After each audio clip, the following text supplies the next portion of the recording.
Сәлеметсіздер ме, құрметті студенттер? Аудит пәні тақырыбы аудиторлық тексеруді жүргізу. Қарастыратын сұрақтарымыз аудиторлық дәлелдемелер, олардың түрлері. Келесі екінші сұрақ аудиторлық процедуралар. 500-ші стандарт аудиторлық дәлелдеме халықаралық аудит стандарттарына сәйкес аудиторлық дәлелдеме бұл аудитордың қорытындыларды қалыптастыру процесінде алынған аудиторлық есептілікке негіз болатын ақпарат.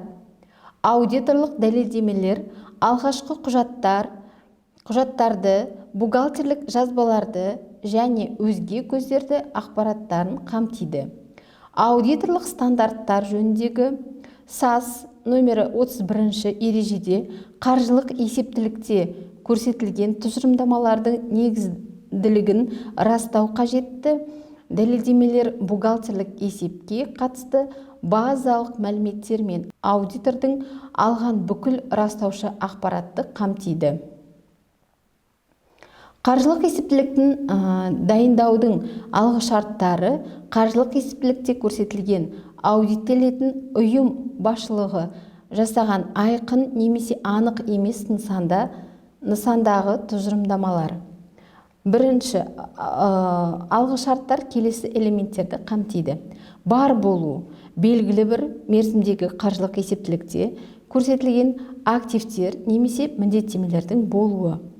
Құқықтар мен міндеттемелер қаржылық есептілікте көрсетілген белгілі бір мерзімдегі активтер мен міндеттемелердің аудиттелетін ұйымға тиесілігі.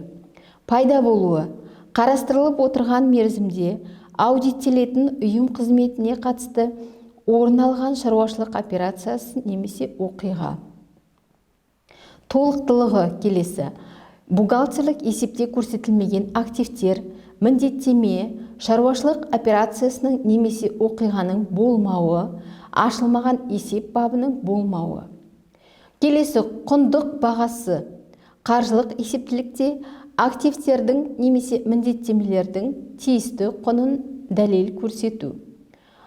Келесі ұсыну және ашып көрсету. Активтерді немесе міндеттемені қаржылық есептілікте көрсетудің ережелеріне сай түсіндіру, жіктеу және сипаттау. Аудиторлық дәлелдемелердің тиісті сипаттама болуы тиіс. Бұл аудиторлық дәлелдемелердің сапалық жағы, олардың қаржылық есептілікті дайындаудың нақты бір алғышарттарына сәйкестілігін және шынайылығын анықтайды. Жеткіліктілігі аудиторлық дәлелдемелердің сандық мөлшері.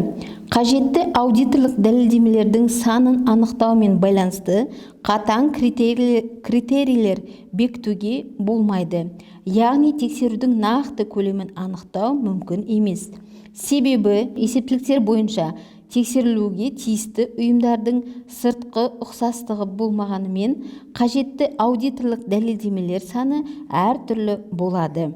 Аудиторлар қажетті ақпарат көлемін өз бетімен бағалау тиіс және олардың аудиторлық дәлелдемелердің алу шығындары мен аудит сапасы арасындағы арақатынастың тиімділігінің қамтамасыз ету тиіс. Яғни аудиторлық дәлелдемелерді көбірек алудың қажеттілігі аудит жүргізу шығындарын арттырады, бірақ олардың көлемінің шектеулі болуы аудитордың қаржылық есептілігінің шынайылығы жөніндегі қате қорытынды жасауына әкелуі мүмкін. Сыртқы аудиторлық дәлелдемелер. Сыртқы аудиторлық дәлелдемелерге салық ұйымдарының немесе үшінші жақтардың қарыз сомасы немесе активті растауларынан, сарапшылар мен хат алмасулардан, мысалы қорғаушылар мен инженерлер мен активтерді, мысалы нарықтық бағалы қағаздарды немесе қорларды физикалық тексеру нәтижелерінің құралған қосымша ақпарат. Аралас аудиторлық дәлелдемелер. Бұл дәлелдемелер шаруашылық операциясына қатысушылардың барлығы растаған құжаттардан алынуы мүмкін. Мұндай құжаттарға шаруашылық келісімдері, қорларды қабылдау, тапсыру актілері, орындалған жұмыстар мен атқарылған қызметтерді қабылдау актілері, тауарлық транспорттық накладнойлар, төлем құжаттары, дебиторлық және кредиторлық қарыздарды салыстыру актілері, өзге де ұқсас құжаттар. Келесі екінші сұраққа тоқталатын болсақ, аудитте пайдаланатын аналитикалық процедуралардың мазмұны мен сипаттамасы халықаралық аудит стандартының 520-шы аналитикалық процедуралар стандартында ашылған, онда келесі анықтама берілген. Аналитикалық процедуралар ауытқулар мен өзара байланыстардың өзге ақпараттарға және болжамды мәндерге қатысы жоқ қорытынды зерттеулерін қоса алғандағы елеулі көрсеткіштер мен бағыттардың талдауы мен аудиттелетін тұлға жөніндегі ақпаратқа негізделген өзара қатынастар мен заңдылықтардың талдауы, сонымен қатар осы қатынастар мен заңдылықтардың аудитордың қолында бар өзге ақпаратпен байланысы немесе оның ауытқудың мүмкін болатын себептерін зерттеу. Аналитикалық процедуралар келесілерді қамтиды.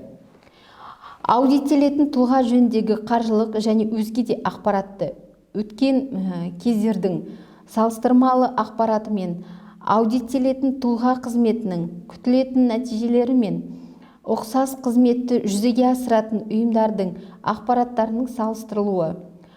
Келесі, аудит тәжірибесінде сәйкес болжамды үлгісі сай келуге тиісті ақпарат элементтерінің, сонымен қатар қаржылық және өзге де ақпараттарының өзара байланыстарында. Аудиторлық процедуралар сипатын, уақыт өлшемдерін және көлемін жоспарлау барысында мәнділігіне қарай тексерудің аудиторлық процедурасы ретінде аудиттің соңғы кезіндегі қаржылық есептілікті тексерудің жалпылама шолу барысында. Мақсатқа қол жеткізу үшін аналитикалық процедуралардың мәнділігіне қарай тексеру процедурасы ретінде қолдану аудиттің кәсіби тұжырымдамасына негізделеді. Бұл жағдайда аудитор ескеруі келесілерді қажет етеді. Бірінші, аналитикалық процедуралардың орындау мақсаты және олардың нәтижесін пайдалануға мүмкіндігі, аудиттелетін тұлғаның ерекшеліктері және ақпараттың бөліну мүмкіндігі, қаржылық және қаржылық емес сипаттағы ақпараттың болуы, қолда бар ақпарат көздерінің шынайылығы, орындылығы, салыстырмалылығы, аудитордың алдыңғы аудит кезінде жинаған білімі, аудиттелетін тұлғаның оған ескерту жасауға және қаржылық есептілігіне түзету енгізуге себеп болған мәселелерін түсінуі.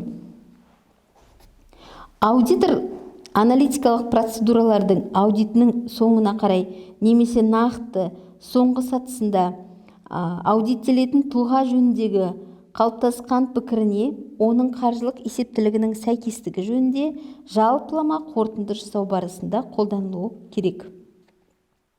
Аналитикалық процедуралар бірнеше кезеңде жүзеге асырылады. Аудит мақсатын анықтау, мақсатқа қол жеткізу үшін талдау әдісін таңдау, талдаудың ақпараттық көзін құрастыру, шешім қабылдау критерийлерін бекіту, тестілеу процедураларын, нәтижелерді талдау және қорытындыларды құрастыру. Аналитикалық процедуралардың түрлеріне келесілер жатады. Бірінші, бухгалтерлік есептіліктің нақты көрсеткіштері, экономикалық субъектісі анықтаған жоспары, яғни смета, көрсеткіштерді салыстыру. Келесі, бухгалтерлік есептіліктің нақты көрсеткіштерін аудитор өз бетімен анықтаған болжамды көрсеткіштермен салыстыру. Бухгалтерлік есептіліктің көрсеткіштерін және онымен байланысты есепті кезеңнің қатысты көрсеткіштерін қолданыстағы заңмен немесе экономикалық субъект өзі бекіткен нормативтік көрсеткіштермен салыстыру. бухгалтерлік есептіліктің көрсеткіштерін орташа салалық деректермен салыстыру, бухгалтерлік есептіліктің көрсеткіштерінің бухгалтерлік емес деректермен, яғни бухгалтерлік еместікке кірмейтін деректермен салыстыру. Келесі бухгалтерлік есептіліктің көрсеткіштері мен оған байланысты қатысты коэффициенттердің уақытқа байланысты өзгерісін талдау. Және соңғы ақырғы аудит жүргізіліп жатқан экономикалық субъектінің ұйымдық құрылымының жеке ерекшеліктерін ескеруші аналитикалық процедуралардың өзге де түрлері болып табылады.